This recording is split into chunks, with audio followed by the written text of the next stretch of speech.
Halo teman-teman, berjumpa kembali di channel kami Konten Kreatif.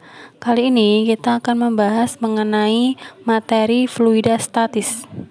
Yuk kita simak saja langsung pembahasan berikut ini. Di dalam fluida statis kita mengenal mengenai tekanan. Tekanan adalah besar gaya yang bekerja pada suatu benda tiap satuan luas. Persamaannya P sama dengan F per A, di mana P merupakan tekanan yang satuannya Newton per meter persegi atau Pascal, F merupakan gaya yang bekerja yang satuannya Newton, dan A itu merupakan luas penampang yang dikenai oleh gaya, satuannya meter persegi. Itu merupakan rumus tekanan secara umum. Nah, sedangkan tekanan yang ada pada fluida statis dinamakan tekanan hidrostatis. Di mana tekanan hidrostatis itu merupakan tekanan pada fluida statis yang diakibatkan oleh adanya gaya gravitasi. Persamaannya pH sama dengan Rho GH, di mana pH itu merupakan tekanan hidrostatis yang satuannya Newton per meter persegi atau Pascal. Rho itu merupakan massa jenis zat cair, satuannya kilogram per meter kubik. G itu merupakan percepatan gravitasi bumi yang satuannya meter per sekon kuadrat, dan H itu merupakan kedalaman zat cair yang satuannya meter. Berikut simulasinya, coba perhatikan baik-baik. Tekanan hidrostatis. Pada zat padat, tekanan yang dihasilkan hanya ke arah bawah. Jika pada zat padat tidak diberikan gaya luar lain, maka pada zat padat hanya bekerja gaya gravitasi. Sedangkan pada fluida, tekanan yang dihasilkan menyebar ke segala arah. Tekanan di dalam zat cair disebabkan oleh adanya gaya gravitasi yang bekerja pada tiap bagian zat cair. Besar tekanan itu bergantung pada kedalaman. Makin dalam letak suatu bagian zat cair, semakin besar pula tekanan pada bagian itu. Tekanan di dalam fluida tak bergerak yang diakibatkan oleh adanya gaya gravitasi disebut dengan tekanan hidrostatis. Sedangkan untuk satu jenis zat cair, besar tekanan di dalamnya tergantung pada kedalaman. Setiap titik yang berada pada kedalaman sama akan mengalami tekanan hidrostatis yang sama pula. Tekanan hidrostatis pada sembarang titik yang terletak pada satu bidang datar di dalam satu jenis zat cair yang diam, besarnya sama. Pernyataan tersebut dikenal sebagai hukum utama hidrostatika. Selanjutnya ada hukum Archimedes. Hukum Archimedes berbunyi, setiap benda yang dicelupkan dalam suatu fluida akan mengalami gaya ke atas yang besarnya sama dengan berat fluida yang dipindahkan oleh benda tersebut.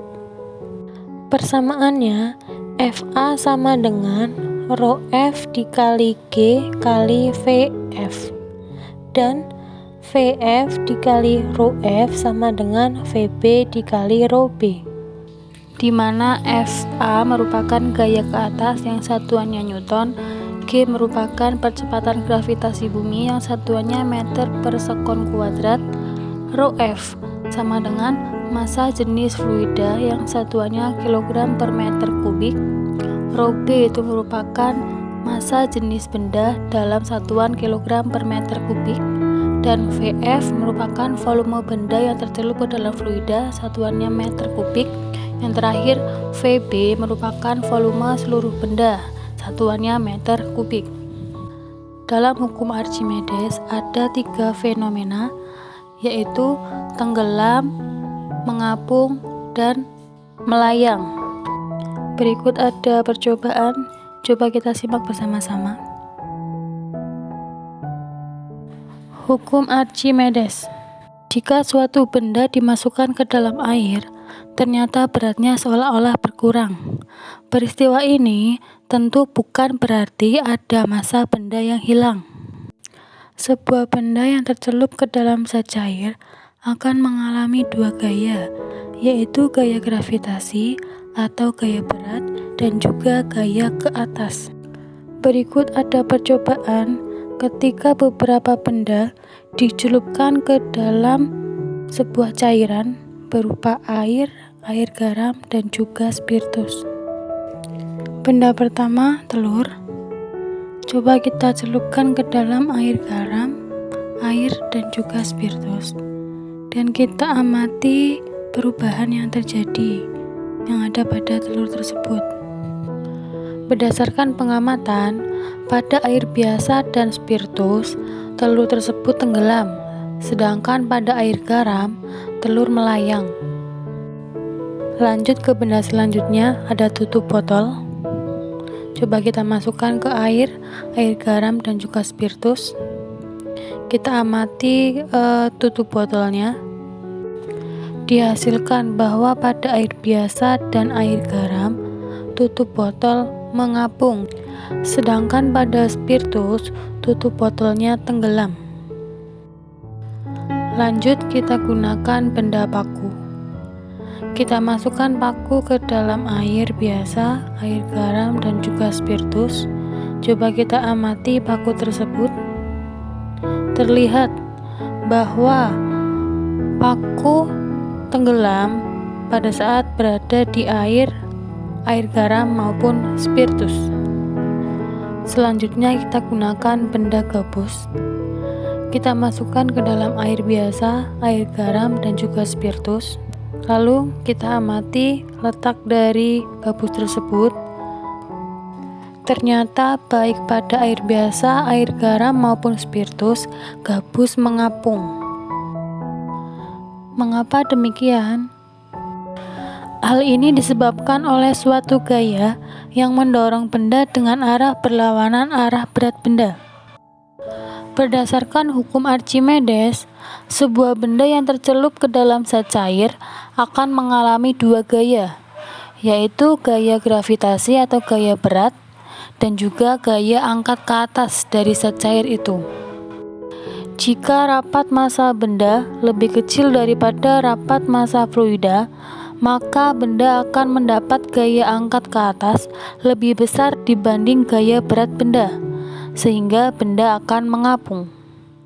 Bila gaya Archimedes sama dengan gaya berat, maka resultan gayanya sama dengan 0. Volume zat cair yang dipindahkan harus sama dengan volume benda, dan rapat massa cairan sama dengan rapat massa benda, maka benda akan melayang.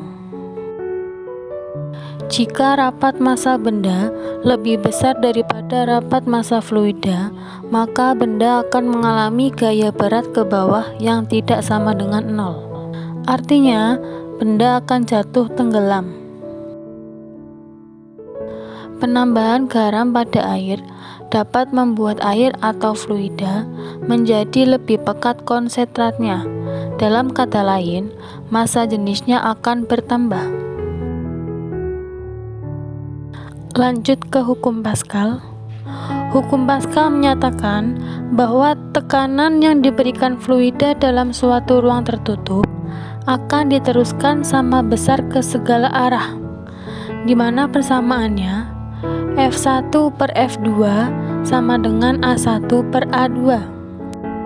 Dengan F1 itu merupakan gaya yang bekerja pada penampang 1, dan F2 itu gaya yang bekerja pada penampang 2, masing-masing satuannya Newton.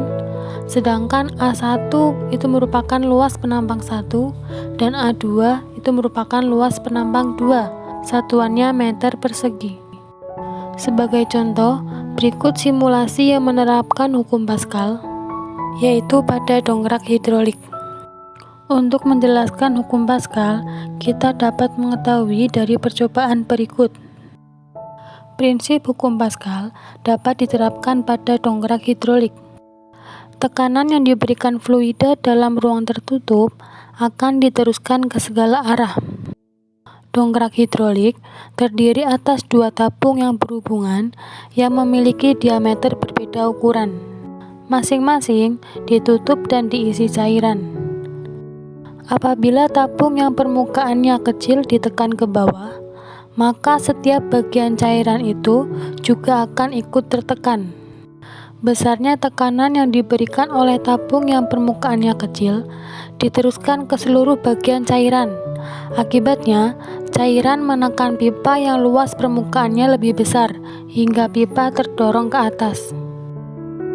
Luas permukaan pipa yang ditekan kecil, sehingga gaya yang diperlukan untuk menekan cairan juga kecil. Tapi, karena tekanan sama dengan gaya persatuan luas, maka diteruskan ke seluruh bagian cairan. Sehingga gaya yang kecil tadi berubah menjadi sangat besar ketika cairan menekan pipa yang luas permukaannya lebih besar.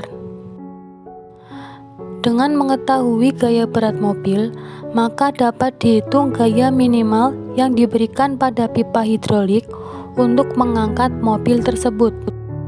Semakin besar gaya berat mobil yang diangkat, maka semakin besar luas permukaan keluaran dari dongkrak hidrolik. Minimal gaya keluaran atau F2 yang dihasilkan oleh dongkrak hidrolik harus lebih besar atau sama dengan gaya berat benda yang diangkat. Terakhir ada hukum Stokes.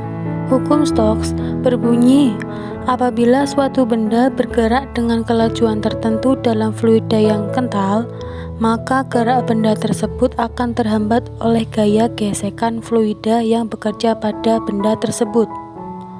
Untuk benda berbentuk bola, berlaku persamaan Fs sama dengan 6pi dikali eta dikali R dikali V, di mana Fs itu merupakan gaya hambat atau gaya gesek yang satuannya Newton. Pi itu besarnya 3,14 atau 22/7. Eta itu merupakan koefisien viskositas fluida yang satuannya kilogram per meter sekon.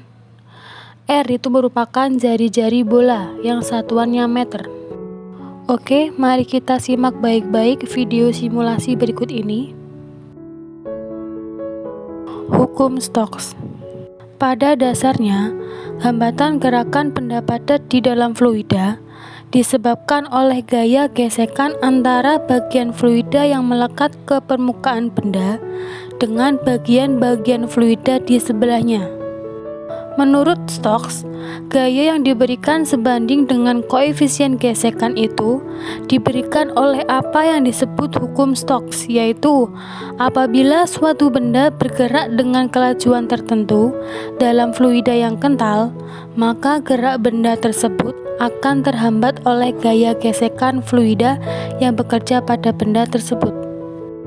Jika sebuah benda berbentuk bola jatuh bebas dalam suatu fluida kental, kecepatannya akan bertambah karena pengaruh gaya gravitasi bumi, sehingga mencapai suatu kecepatan terbesar yang tetap. Kecepatan terbesar yang tetap tersebut dinamakan kecepatan terminal. Pada saat kecepatan terminal tercapai, berlaku keadaan gaya angkat ke atas sama dengan gaya beratnya. Coba kita masukkan satu benda yang jari-jarinya 5,5 mm, kita masukkan ke dalam 4 jenis fluida yang berbeda. Kita hitung waktu ketika kelereng tepat memasuki fluida hingga sampai di dasar gelas ukur. Didapatkan waktu yang berbeda untuk keempat jenis fluida tersebut. Kesimpulannya, semakin rendah viskositas suatu fluida, maka semakin besar pula pergerakan dari fluida tersebut. Bagaimana teman-teman, mudah bukan? Oke, pembahasan fluida statis kita sampai sini. Di video berikutnya nanti akan kita bahas latihan soal mengenai fluida statis. Jangan lupa ikuti terus video-video menarik dari kami. Dukung channel kami dengan cara like, comment, and subscribe. See you!